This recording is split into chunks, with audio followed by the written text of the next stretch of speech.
If your real estate videos aren't bringing in leads, it's probably not your content. It's what you're doing in the first 30 seconds of your video. I thought I had decent titles, decent topics, things buyers and sellers were actually searching for, but I wasn't getting views and definitely wasn't getting calls. Then I found out that the fix wasn't what I was talking about, it was how I was opening the video. And once I made this one small shift, everything changed. My watch time improved, my audience retention got better, and the leads started rolling in. So in this video, I'm going to show you exactly what I did. We need to start with the most common misconceptions real estate agents have with how they should begin their videos. Most agents open with introducing themselves. Hi, my name is, my brokerage is. They give a long explanation as to what the video will be about. Or worse, they give away the answer in the first 15 seconds. This totally kills curiosity and it makes the viewers think, thanks, now I don't need to watch the rest of the video because you've already given me the answer. The way you open your video sets the tone with how much the audience will trust you and whether they'll even still be around to hear your call to action. So how should you open a video? Let me show you what works, and stick around if you don't know what a good call to action is, because I'm going to give you some really good examples of those too. Here are 4 things that keep viewers watching or make them leave.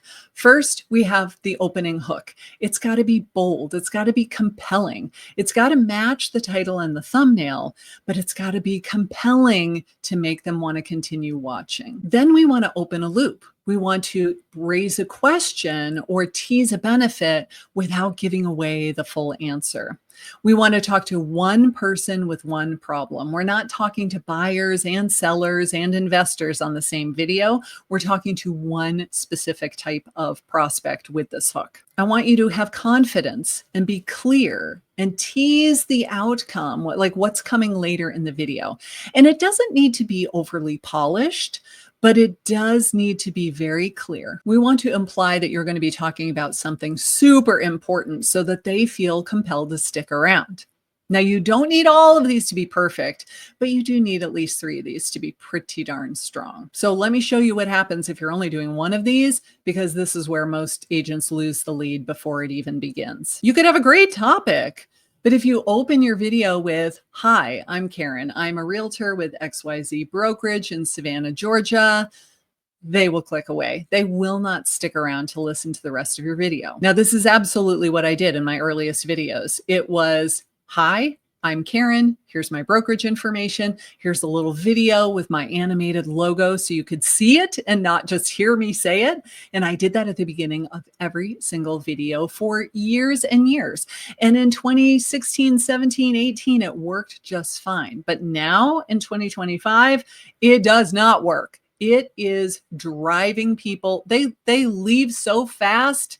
It's like they left skid marks on the floor to leave your video. So you cannot open with that. Instead, you want to open with this amazing hook where you're teasing the benefit to come that makes them curious enough that they want to stick around. But now that I've changed the way I do my opening hooks, everything has improved. Not only did the audience retention for the first 30 seconds get better, but the audience retention for the entire video has gone up exponentially. So let me show you how to do this right. This is the YouTube format that gets buyers and sellers to keep watching. And if you're thinking, but I've done all that, don't stress. I got you. I have a free guide for you called The First 10 Steps to a Lead Generating YouTube Channel. It's like 25 pages long, all of my best stuff so that you can create a YouTube channel that doesn't just look pretty and get lots of views and subscribers, but it gets you actual clients. So I'll put the link in the description box down below. Go download that guide. So here is the YouTube video intro format that I want you to copy. Step 1, we're going to have the bold claim or the pain point. Are you thinking of buying your first home and you're totally overwhelmed? Do you want to downsize, but you're so buried under clutter you don't even know where to start? When sellers do this, it is costing them thousands of dollars. You're using some sort of opening hook that grabs their attention and makes them want to keep watching. Step number 2 is to tie this into the title and thumbnail.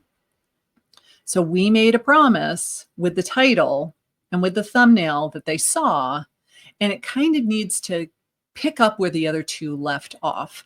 So something like, in this video, I'm going to show you how to XYZ, which is kind of reinforcing what we said in the title. Then we want to open a loop. We want to tease what is to come. We want to show them some value they're going to get later in the video so that they stick around. So if you stick around to the end, I'm going to show you a huge mistake that I see sellers making all the time. Step number 4 is continue speaking to your one person with one problem. I'm just going to call this my OP. If you're PCSing to Hunter Army Airfield and you want to buy a house, but you don't know if you can afford it, this video is for you. If you have a great big house and you're trying to find out if it's time to downsize, we're going to show you exactly how to figure out if now is the time. And then at step 5 was where we transition from the opening statement, the opening hook, into the value of the video. You're going to say something like, so here's what I would recommend. Or we're going to just get into the topic.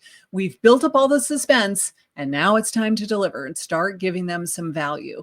This whole opening section will probably take 15 to 30 seconds. So it's not as long as you think it is. And by 45 seconds at the latest, we should be into the meat of the video. And if you're still watching, that's not an accident. That was by design, because in this video right here, I used this exact 5-step hook format.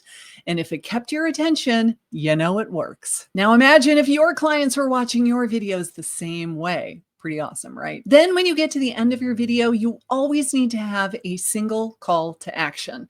So my rule of thumb is 80% of the time, get them to watch another video. They just learned something in this video. What is the next problem they will encounter? And you can say, now that you've learned this, watch this video next, which is going to solve this next problem that you have. And you tell them exactly what that problem is. You are teeing up the problem so they can't wait to click on it and solve that one too. And when they do and they watch it, they create a binge watching session, which tells YouTube that they love your videos, and it just is a perfect win for everyone involved. And the other 20% of the time, you can have them do something to take an action, which will result in you getting their contact information. You can send them to your Calendly link so they can schedule a time on your calendar to have a conversation with you. You can send them to your website so they can download some sort of free guide. Don't send them to your homepage. Don't send them to the link on your page that says search for homes. Unless they have to give you their contact information, that's not going to really help you very much. Yes, you could run a retargeting ad on Facebook once they hit your website, but I'd rather send them directly to a resource where they can get value right now. And if they've just watched your video and they found it valuable, they're going to fill out that form and give you their real information, because now they trust you not to spam the heck out of them. So every video needs one call to action. Don't stack them. Don't say like and subscribe and watch this video next and go to my website and do this thing. Tell them one clear thing to do at the end of every single video, just like I'm going to do right now. Because the best way to try the strategy out is to try it. And in this video right here, I challenged all real estate agents to make YouTube videos for 90 days. If I had to start my channel all over again, this is exactly what I will do. And I'm going to walk you through my exact strategy. So come take the challenge with me.